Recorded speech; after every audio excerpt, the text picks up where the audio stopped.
All right, good morning.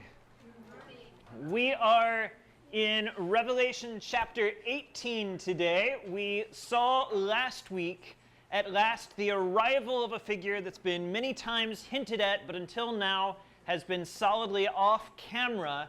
This figure, Babylon, Babylon the Great. Twice before this point in Revelation, we have had angelic messengers come by to declare to us basically the only thing we've known about Babylon, and that is that Babylon is fallen. Now, last chapter, we finally saw Babylon the Great, the mystery Babylon, the mother of prostitutes, arrived on the scene. And we saw her in her finery riding the beast, riding this great seven-headed, ten-horned monster that we said was seven kings and seven hills, that she was for a time riding and seemed to be in charge of the beast, leading as some sort of evil, idolatrous worship system associated with the beast's kingdom.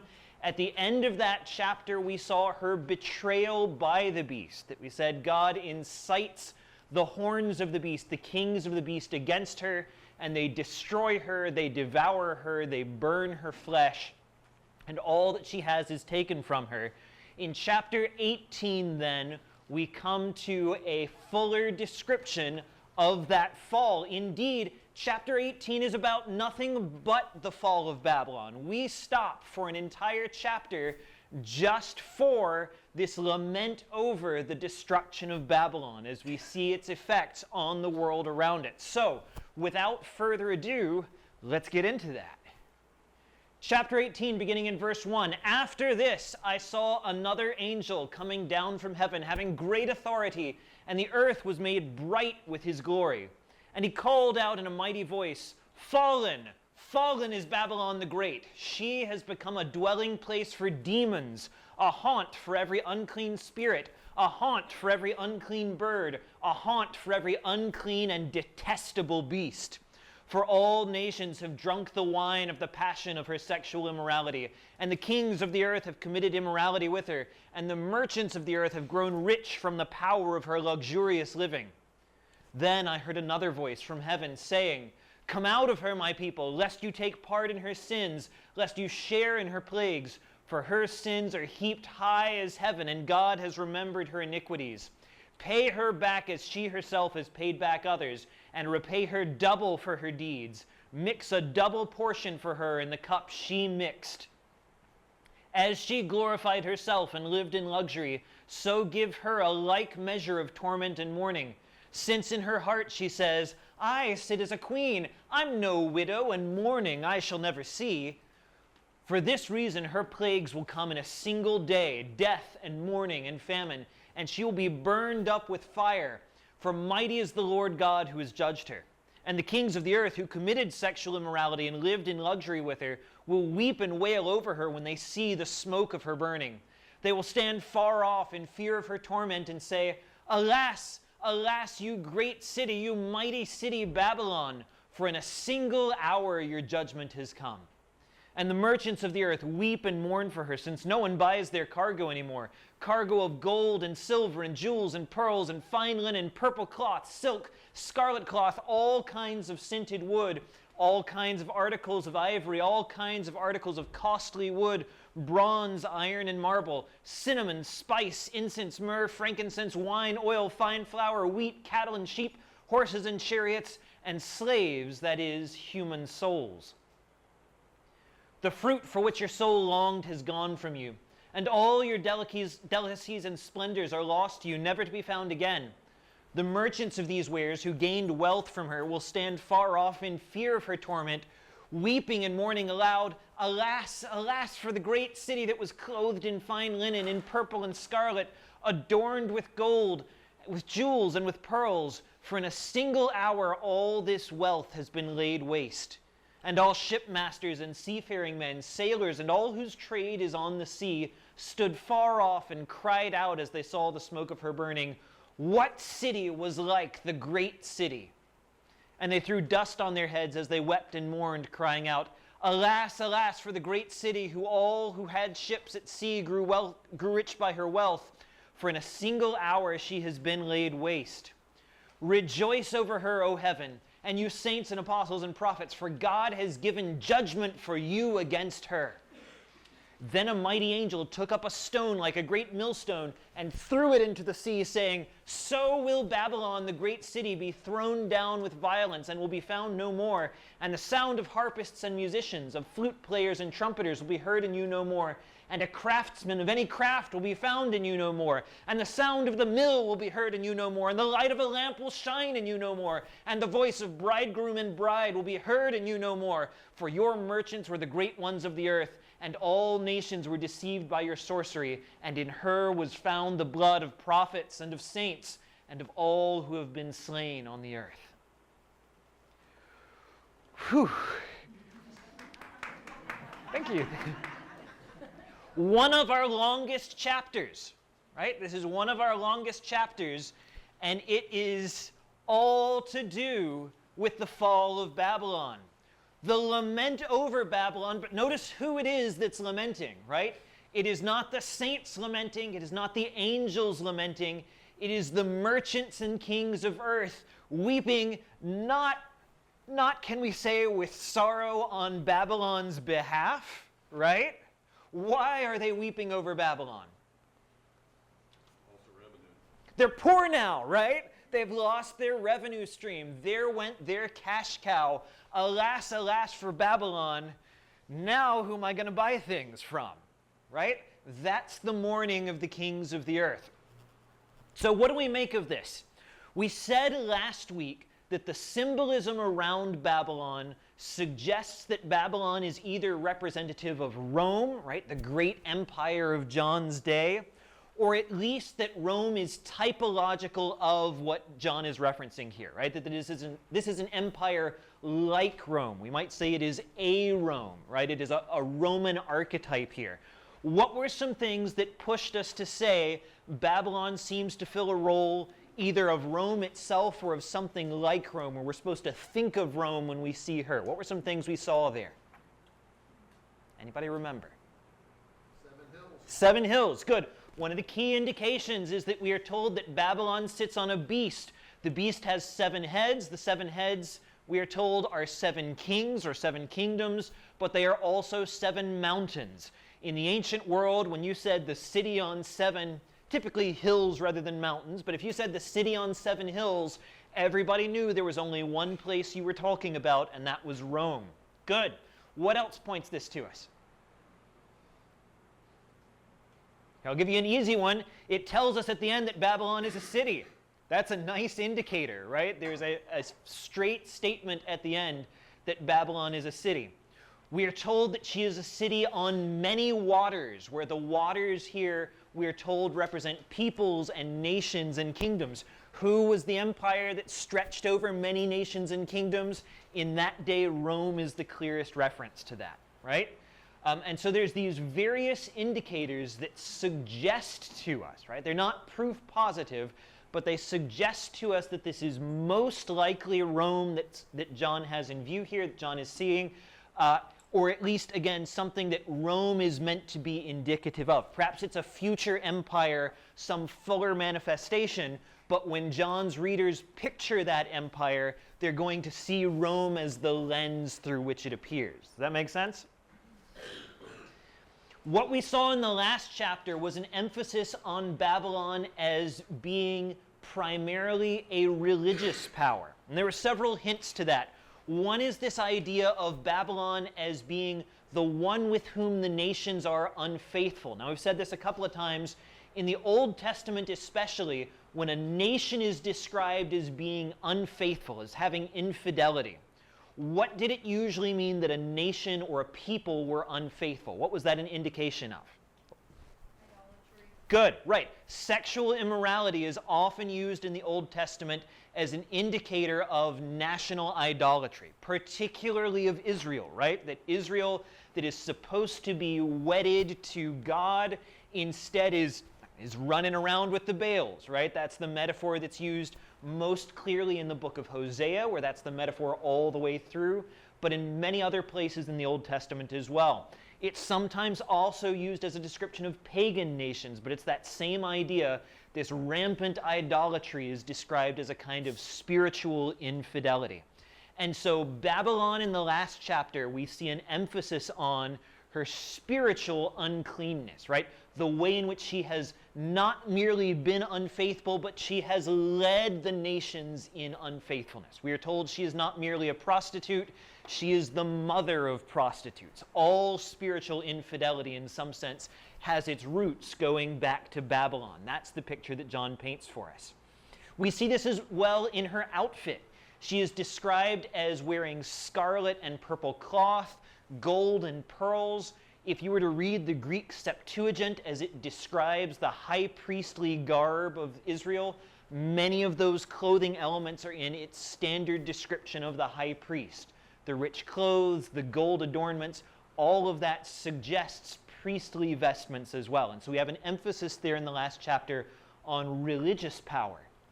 Now in chapter 18, we have an emphasis not on the religious, but on the economic.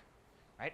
The idea of idolatry is not vanished. We still have this idea, if we look back a slide or two here, we still have this idea of, where are we? The kings of the earth committing sexual immorality with her, right? We still have that implication of idolatry going on here, but the emphasis is much more strongly that she is where the nations have come to trade and to grow rich, that in some sense they have participated in her immorality, right, in her idolatry, in order to benefit from her wealth.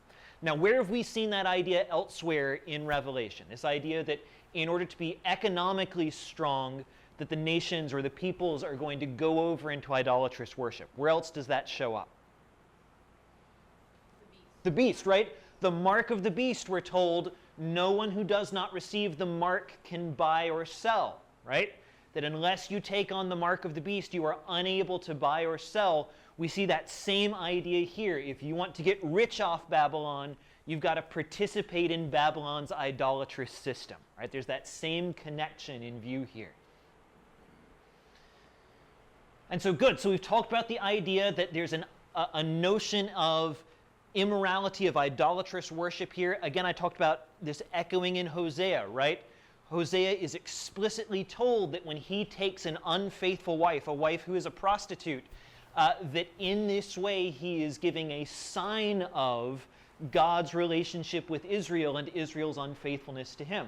Of course, the point of Hosea is that Hosea takes his wife back despite that, right? That despite her sins against him, that he takes her back just as God promises to take Israel back. That hope is not in view for Babylon, right? Babylon does not get that offer made here. Her destiny is a little bit different. There's a strong emphasis here. I want you to see that one of the themes of this chapter, there's a strong emphasis here on the justice of God, right? And this has been true for several chapters. As God lays out, particularly as he lays out these particularly terrible judgments at the end of everything, over and again the narrative pauses to say, don't question the justice of God here, right? Remember why this is being poured out. God has given all these warnings to this point, and again, what's that refrain from a couple chapters back? Yet they did not repent, right? Despite all these things, they did not repent. Now we are told Babylon is being judged not capriciously, not randomly, but that the measure she has used is being measured to her, right?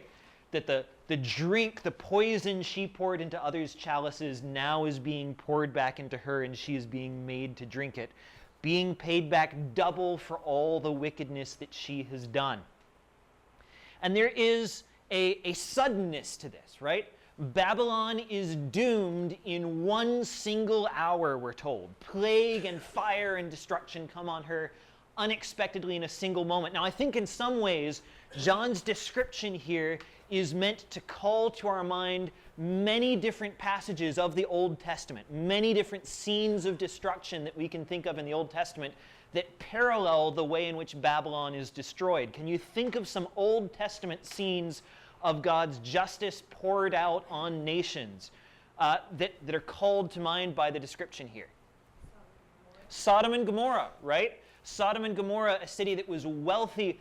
Think of Lot being drawn by degrees into Sodom, right?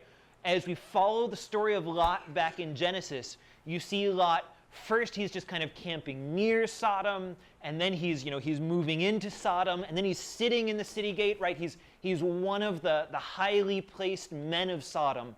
Look at the contrast of that with the warning given early in the chapter here. Come out of her, my people, lest you should be caught up in her sins and in the judgment that's being poured out on her, right? Don't be like Lot. Separate yourself from the city. And then, of course, we are told the smoke of the destruction of Babylon rises up, right? That the seamen out on the ocean can look and can see her burning far away and weep at the sight of the smoke rising up from the city.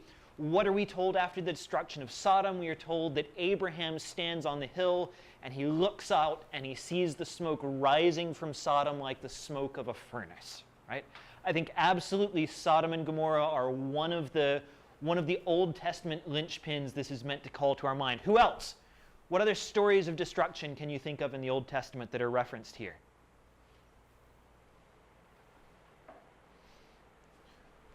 Well, there's I think a very clear one here, right? Ancient Babylon, right? Ancient Babylon under Belshazzar, right?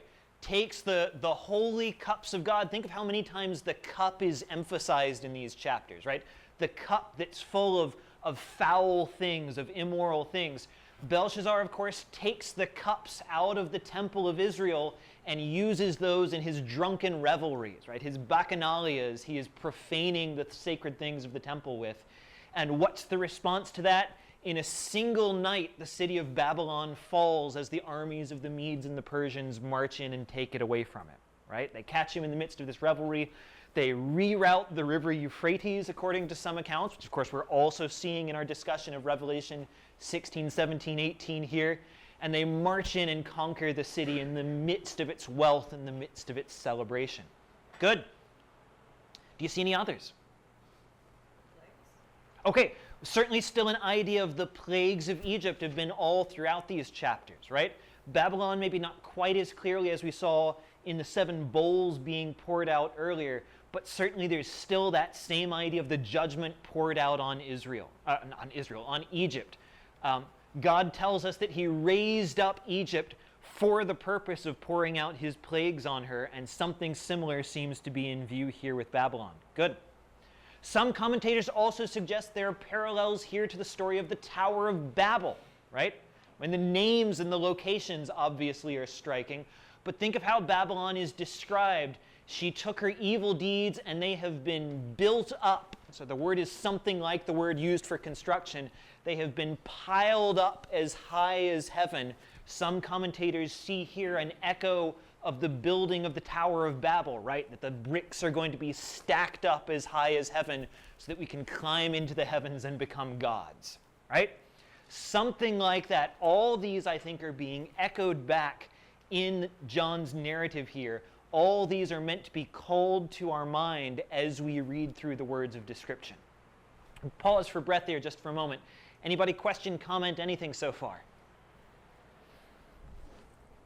I'm going to need this sooner or later, so I'm going to go ahead and get it now. Yeah, what you got, Alan?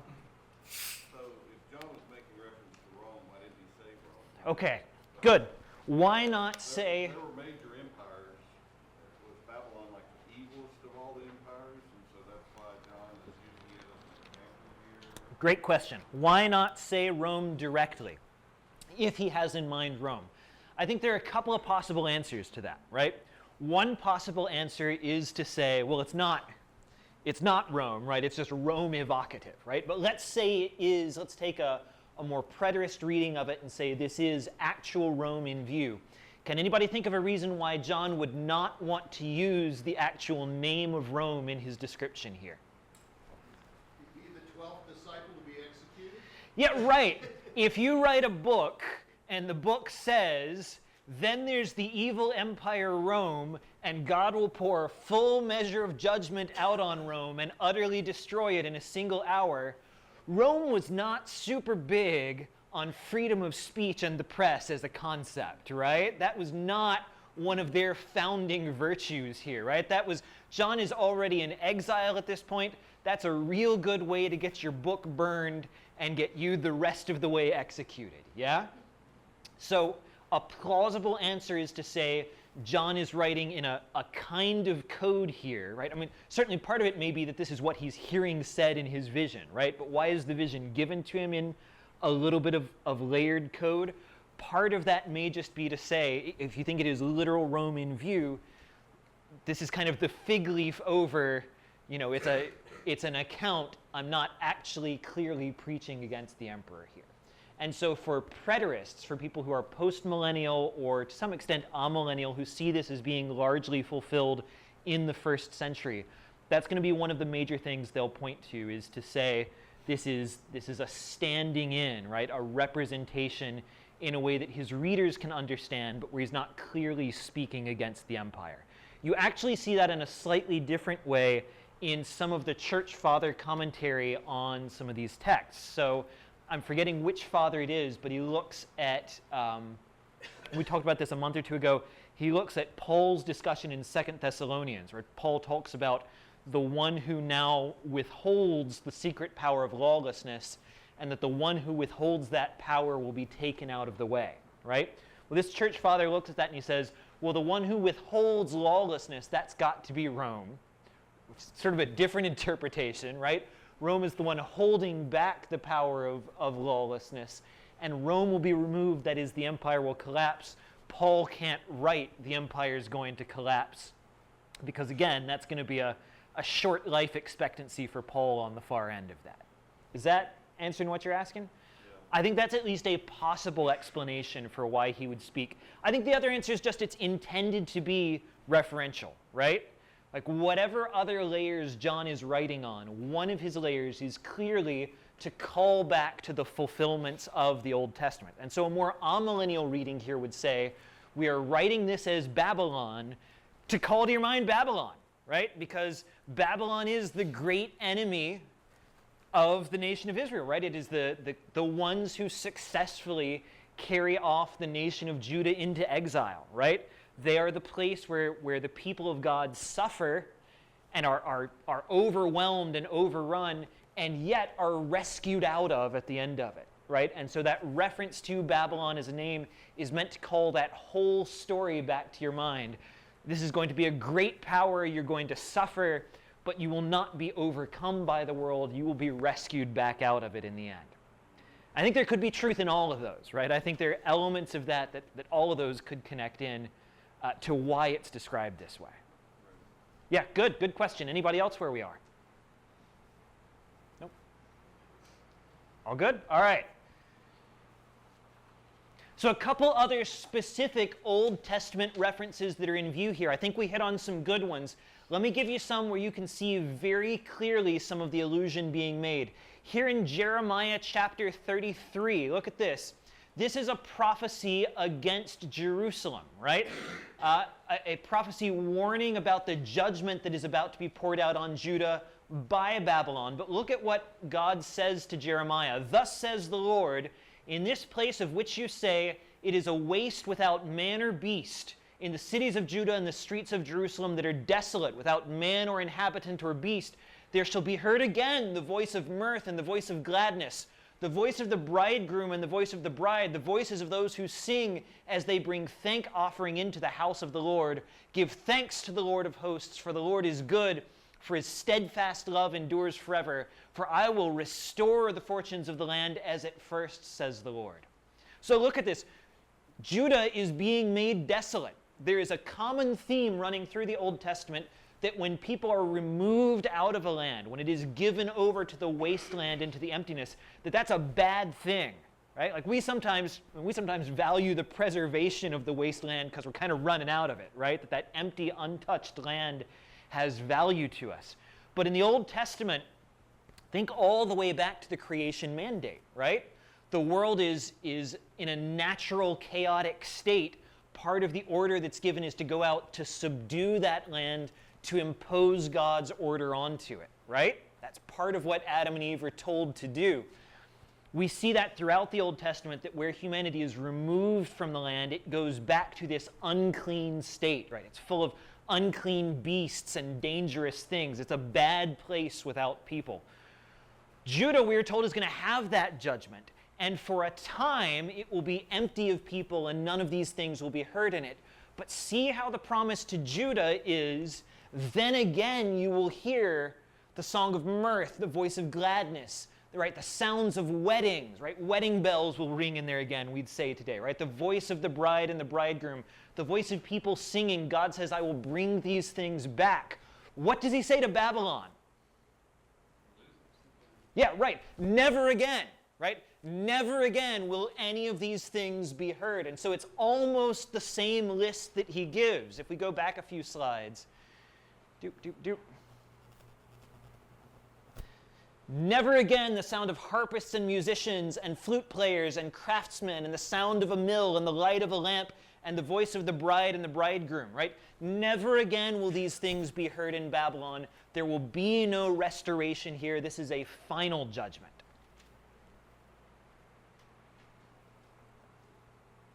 Likewise, in the book of Daniel, we were talking about this a moment ago. You, his son Belshazzar, this is Daniel speaking to King Belshazzar at the time of his judgment. You have not humbled your heart, unlike Nebuchadnezzar, though you knew all this, but you've lifted yourself up against the Lord of heaven. And the vessels of his house have been brought in before you, you and your lords and your wives and your concubines. Notice, you have drunk wine from them, right? The nations drank her wine is again this refrain of Babylon we see. And you've praised the gods of silver and gold, of bronze, iron, and stone, who do not see or hear. That very night, Belshazzar the king was killed, right? In one day, in 1 hour, judgment is brought on Babylon.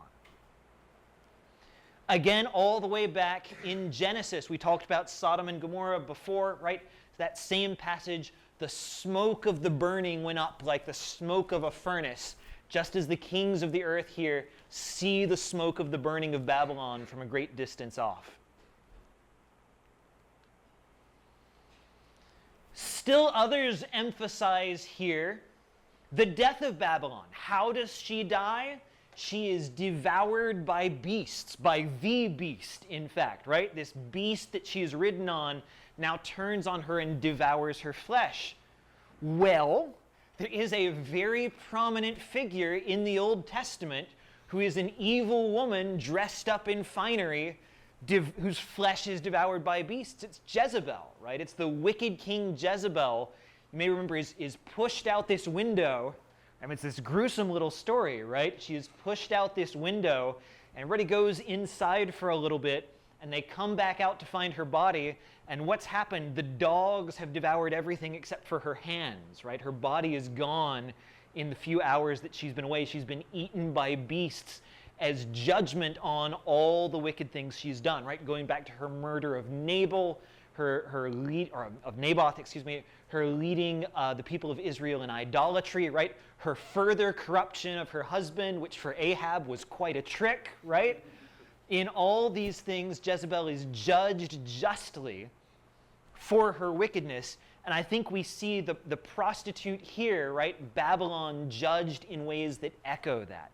If you think, well, how do you know that John has Jezebel on the brain? It's because back in chapter 2, he tells one of the churches, stop tolerating that woman Jezebel, right? Jezebel is already established in the book. Here I think we can see a call back to her again. And we need to finally see here the purpose of God in this, right?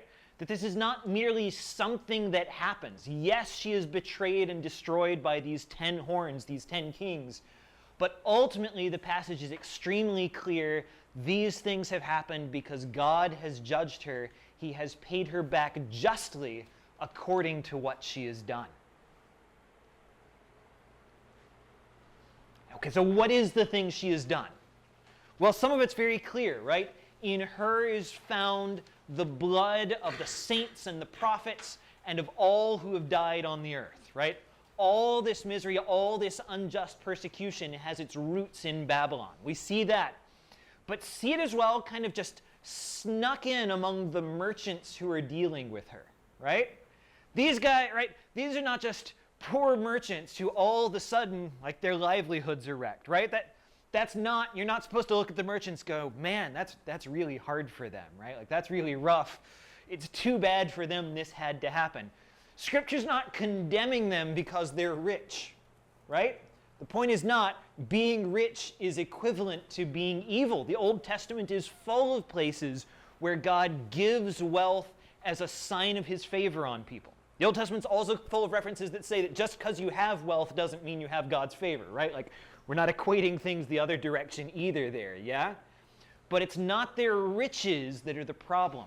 We know that their riches are ill-gotten. How do we know that?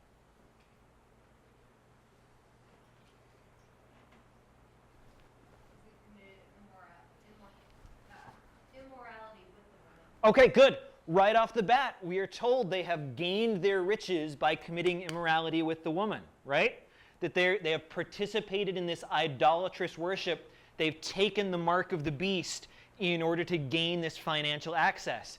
And then what are they trading? Well, it's gold and it's jewels and it's pearls and then right there at the end, just kind of slipped in, also they are trading in human souls, right? They are slave traders, unambiguously condemned elsewhere in the New Testament as Paul speaks of, that slave takers, man takers is the phrase there, will not enter the kingdom of heaven. Those who've bought and trafficked in souls have need of repentance of that, right?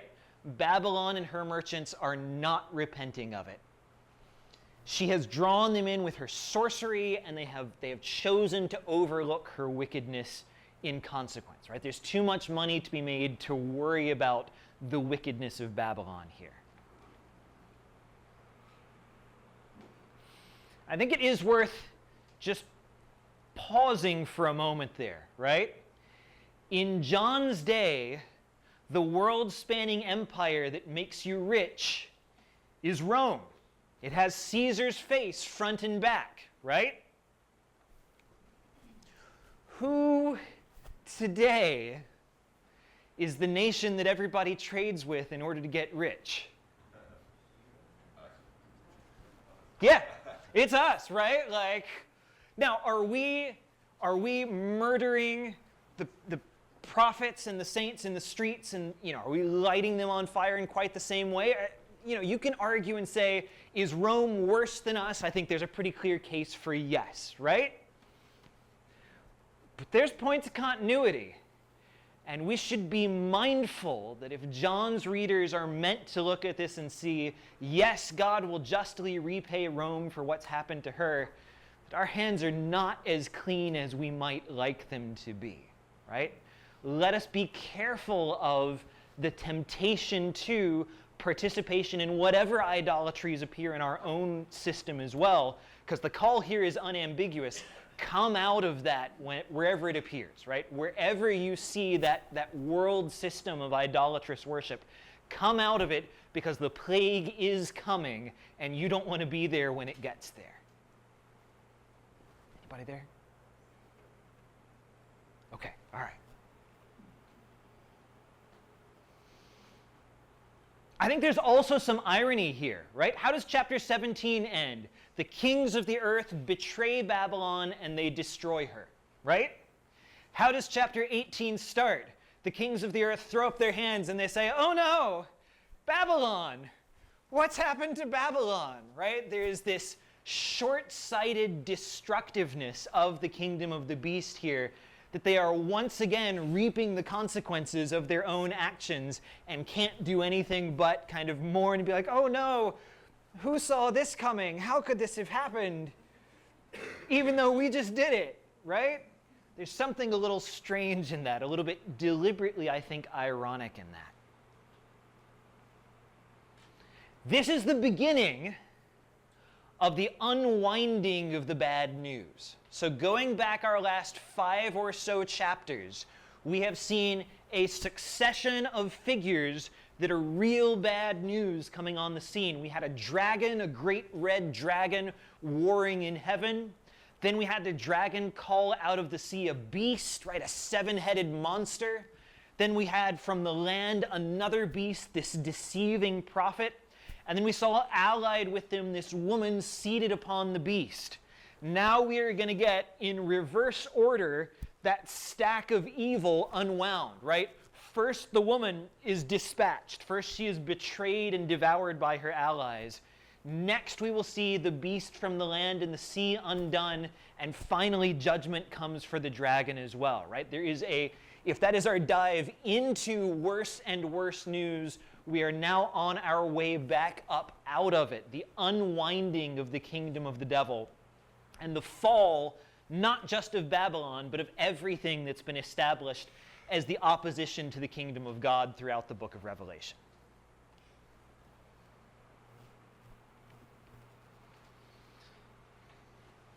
Many commentators will look at this whole chapter and will say 17 and 18 are an expansion of what we saw at the end of chapter 16. Now you remember chapter 16 was the bowl judgments. It was the 7 bowls of God's wrath poured out, right? And the last of these, the 7th bowl, is a description of a pouring out of judgment on the kingdom of the beast, right? And so particularly if you're inclined to read Revelation chronologically, a straight chronological reading says we get to that 7th bowl and there's this pouring out of judgment on the kingdom of the beast. Well, here we got it, right? Babylon is at least a part of the kingdom of the beast. These next 2 chapters are a filling out of that destruction. Does anyone see a problem with a reading that says we have a straight linear reading, right? All the seals happen, and then the trumpets happen, and then the bowls happen, and then here's the last bowl here. We're just 1, 2, 3, A, B, C, going our way through the book in order. Do you see any issues with saying we are now at the end of the bowl judgments when all this is happening? It imposes a westernized literary structure on a book that was not written in that culture. Okay, so it might just be a cultural imposition, right? It might be us reading John in a way John doesn't intend us to read him. Good. Do you see other... Let's borrow that narrative structure for a minute. In that narrative structure, if that is our reading, what has happened... Follow me on this. What happens before the 7th bowl?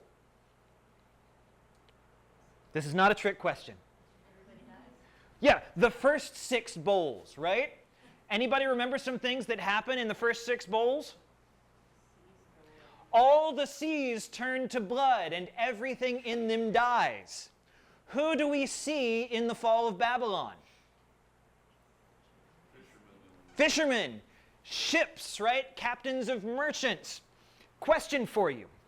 If all of a sudden all the water on earth has turned to blood, is your primary concern that there are economic hardships in your future? Right? It's weird if this is a straight chronological reading to say, here at the end, the sun has been blotted out, right? Everybody has suffered under a burning darkness, right? They are gnawing their tongues in agony. The water is gone. And boy, it's sure inconvenient that the economy is falling apart on us. Just to kind of rub salt, right? It feels weird to read it in that way. Now, I'm not saying it can't be a chronological reading here, right? But I am saying that is a challenge for this reading, is to figure out, why is this the big impetus? Why is this the big impact here? Is to say it's an economic problem.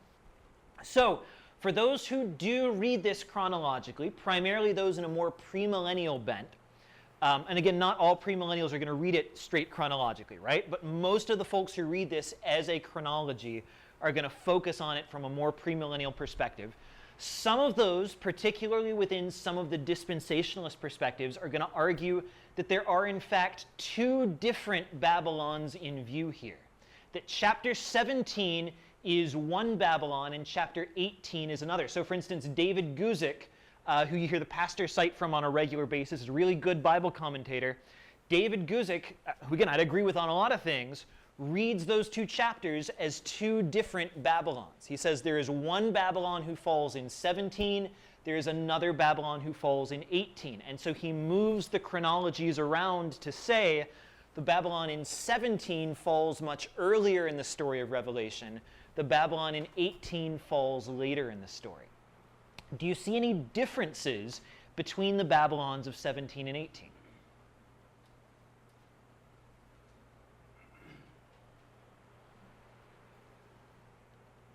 There are a few. One of those is that the one in 17 is described as sitting on many waters or many rivers.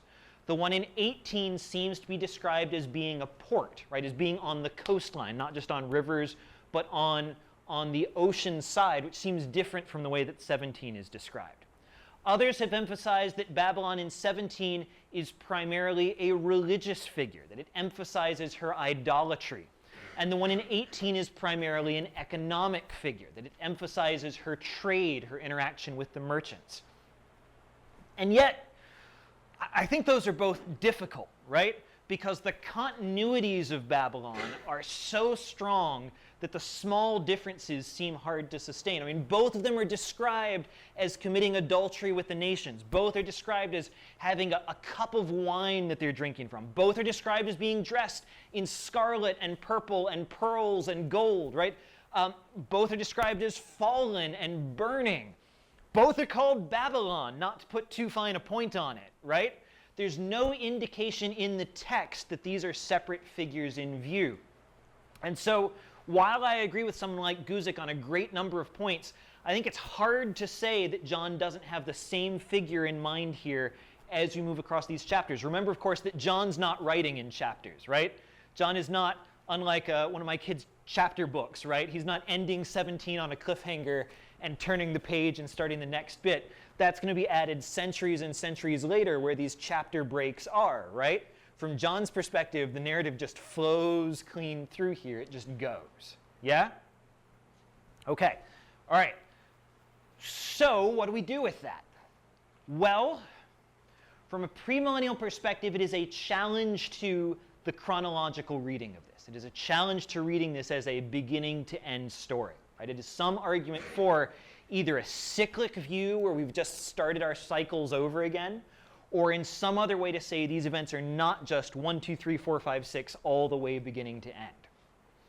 If you are not premillennial, you might just say, as the amillennials do, this isn't meant to be a chronology at all. Right? It is just a mistake to try to see this as any kind of timeline, because as always, our amillennial perspective is these are descriptions of the kinds of ways that the nations interact and are judged over the whole sweep of history. Who is Babylon? Babylon is Rome. Babylon is Germany. Babylon is China. Babylon is every wicked empire that sets itself against God throughout all, not modern Germany, you understand me, right? Like every wicked empire that sets itself against God across the whole sweep of history, all of those are Babylon. All of them have their season in the sun, and then in the end, however powerful they were, however unexpected their fall, nonetheless judgment came on them, right? All these nations that lead the people away from God, all of them face the same inevitable fate. That's more your amillennial perspective. Some postmillennials are going to see, again, if you think Babylon here is Rome, they'll say this is a prophecy of judgment on Rome, but they will say that the character of the judgments elsewhere in the bowls is more symbolic than it is literal. So, for instance, when there's a prophecy of the sea turned to blood, they'll look at that and they'll say that is a prophecy of great bloodshed on the sea, right? So many people at sea dying, perhaps a great naval battle, a naval defeat of Rome that precedes the fall of the city. Others will look at naval battles in the Sea of Galilee and the campaign against Jerusalem, and we'll talk about how great the slaughter on the Sea of Galilee is that's described in those passages, and we'll say, that's what's in view here. It was as if the sea had turned to blood, and the blood of dead men, so great is the carnage that is on the sea at this time. Does that make sense? And so those are ways we might try to make sense of what is John talking about here. How do these pieces fit together? Again, we pause for breath there and just see if anybody has anything where we are.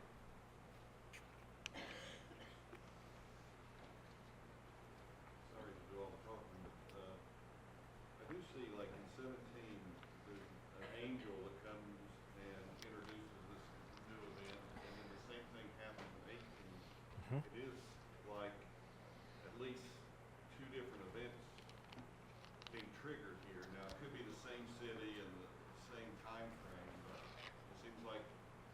these angels come on the scene and make a statement or blow a trumpet or whatever they might do, it's showing a triggering of another event of some sort in Revelation. Okay, certainly there is a kind of scene change, right? If we think about this as if John was watching a movie, right? There is a scene change every time an angel comes into the picture, right? And that announces some transition. And so it is certainly the case that we transition away from, in 17, we are seeing a woman riding a beast, and the woman is being burned and devoured. Start of 18, this angel makes an announcement, and in the rest of 18, there's no longer this picture of the woman, there's this picture of a city, right? All the language is suggestive of a city burning and merchants weeping over the city, rather than, a lady that all this is happening to, right? And so good. So for those who would make a divide and say there are two Babylons, that would be one of the things they would point to that I neglected to say, is this transition from a scene in which the language is about a woman to this scene in which the language is about a city. For me, the points of continuity are much stronger still than the points of discontinuity, right? John has at other points in the narrative described the same thing in two different sets of language. Particularly as one of the last things we're told about her in 17 is that she is a city, right? That's one of the last statements in chapter 17, is that the woman is a city.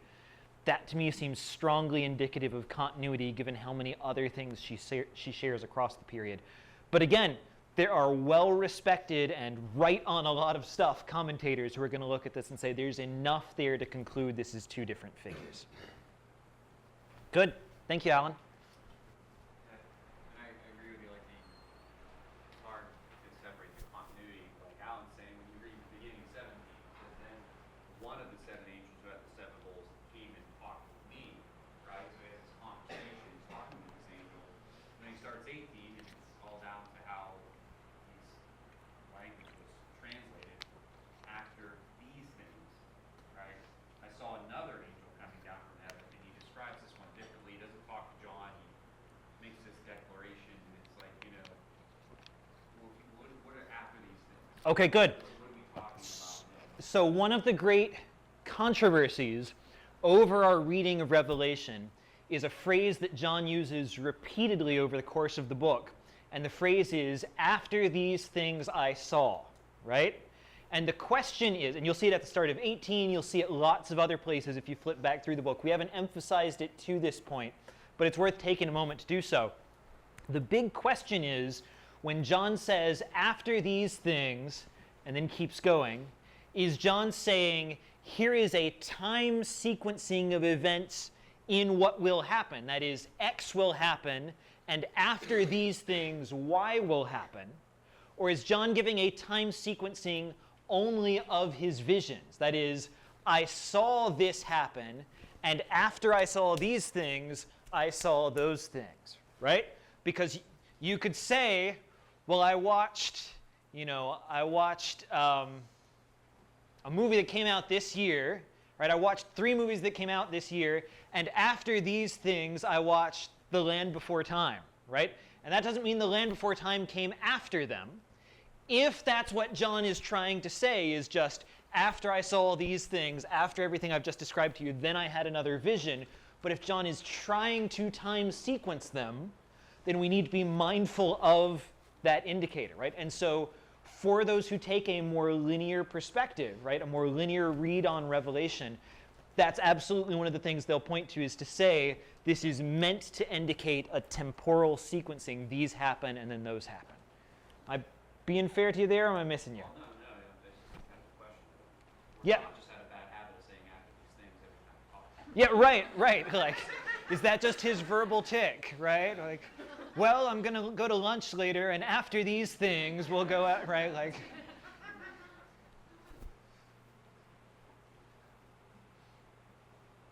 all right, we've talked about differences. I'm going to press forward a little bit there. We've talked about parallels as well, right? Both burned with fire, both full of the blood of the saints, both called Babylon. I think we've talked that to death at this point.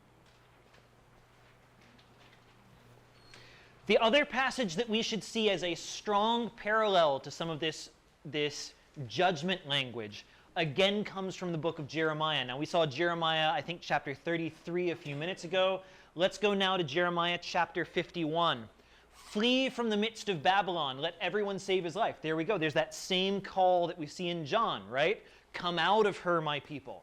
Flee from the midst of Babylon. Let everyone save his life. Be not cut off in her punishment, for this is the time of the Lord's vengeance, the repayment he's rendering her. Look at how many parallels there are. Babylon was a golden cup in the Lord's hand, making all the earth drunk, right? The nations drank her wine, we're told in Revelation 17 and 18. The nations drank her wine, we're told in Jeremiah chapter 51. Therefore the nations went mad. Suddenly Babylon has fallen and been broken. Wail for her. Take balm for her pain. Perhaps she may be healed. We're going to see that idea continue, right? That notion of we tried to heal her, but we could not. We would have healed Babylon, but she was not healed. Forsake her and let us each go to his own country, for her judgment has reached up to heaven. Just as Babylon in Revelation has wicked deeds piled up to heaven, here her judgment reaches up to heaven and has been lifted up even to the skies. The Lord has brought about our vindication. Let us declare in Zion the work of the Lord our God. And of course, in Revelation, we see the mighty angel who takes a millstone and throws it into the sea, right? Again in Jeremiah 51, Jeremiah includes this great note at the end where he's like, look, when you finish reading everything from this book, tie it to a rock and throw it out into the river, right? Throw it out into the midst of the Euphrates and say, thus shall Babylon sink to rise no more. And so in both cases, there's an idea of Babylon sinking like a rock, right? Dropping into the water and being lost here. It's worth pointing out one other parallel from that same chapter. Here again is a judgment on Babylon. Behold, I am against you, O destroying mountain. Babylon here is the destroying mountain, just keep things clear. Declares the Lord who destroys the whole earth. I will stretch out my hand against you and roll you down from the crags and make you a burnt mountain. So in the midst of this chapter that's about the judgment on Babylon, that we've seen all these other parallels of, we are told that Babylon will be made into a burnt mountain. What have we found many weeks prior in Revelation? There's a prophecy that John gives that says that something like a great mountain burning with fire is thrown into the sea. Now, many more premillennial readings of that will say, that may be something like a meteor or a comet, a nuclear strike, depending on your particular interpretation there. But something like a mountain is thrown in. If you take a more post-millennial or amillennial reading here, you're more inclined to see that burning mountain as being yet another description of the judgment of Babylon, the burning mountain thrown like a millstone into the sea. Okay, let me tie that together. Let me tie it together fast. Here we go. Overall then, a post-millennial reading on this chapter, look, the post-mills are going to split on this. Most of them are going to say, this is judgment on Rome. This is a chapter that promises that just as Rome has judged Jerusalem, God will now continue to bear out his judgment on Rome. That will be satisfied most fully in the fall of Rome some 400 years down the line. But the prophecy moves forward in time now to show us that final judgment coming out. Other post-mills say, no, this is still about Jerusalem. All of this, Babylon is Jerusalem. All of this is still the wickedness of that city being paid back onto its own head. The key question then, everybody would agree that this is God carrying out his judgment on the enemies of his people. The question is that the hostile pagan nation, or is that unbelieving Israel is now the enemies of his people that he's pouring judgment out on, right? And depending where you land on that, that's going to make a big difference to you on your even a post-millennial reading on this. Amillennialism, as we've said, focuses on the idea of Babylon as a world system, that Babylon is a way of being where you give your allegiance to the things of this world and the kingdoms of this world that make you rich, and not ultimately to God, where you compromise your faith Just as the Romans of old would say, you can be part of Rome, you can have all the protections of Rome, you can have all the wealth of Rome. All you have to do is offer a tiny little pinch of incense to Caesar first, right? All you got to do is make that one idolatrous offering, and then all the protections and safety and comfort of Rome are yours. Amillennialism says that is the pattern over and over and over again. Here we see it echoed throughout history, and the judgment called on it, right? The judgment promised for it. The call then is clear, come out of her, my people. Premillennialism, whether it sees this as one Babylon or as two, is going to point to a more specific fulfillment. Some kind of religious system linked to the kingdom of the beast that is both religious and economic in its character, in the ways that the old Roman idolatry was both religious and economic in character. Somewhere in the period, then again, whether we think this is one point or split into two, the beast wearies of sharing his glory with anyone else. He is unwilling to have any religious system that would put anything above him, and he abolishes and destroys his former ally. He brings an end to the religion that once supported him, and now that he has no more use for, now that his power is fully established. Maybe this is a literal city of Rome. Right, that's been a popular view for many. Others have argued it is a literal city Babylon. That it is actually Babylon somewhere in Iraq will be rebuilt and reestablished as the headquarters of this new empire at some future date.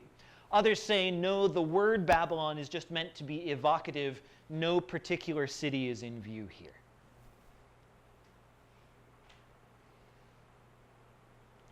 But the judgment's then largely literal and concrete. Thus ends chapter 18, the song of lament over Babylon. Chapter 19.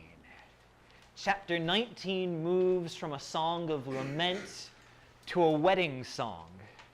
The king comes and he claims his bride, and the end is drawing near indeed. Let us see that next week. Have a great week, and I will see you all then.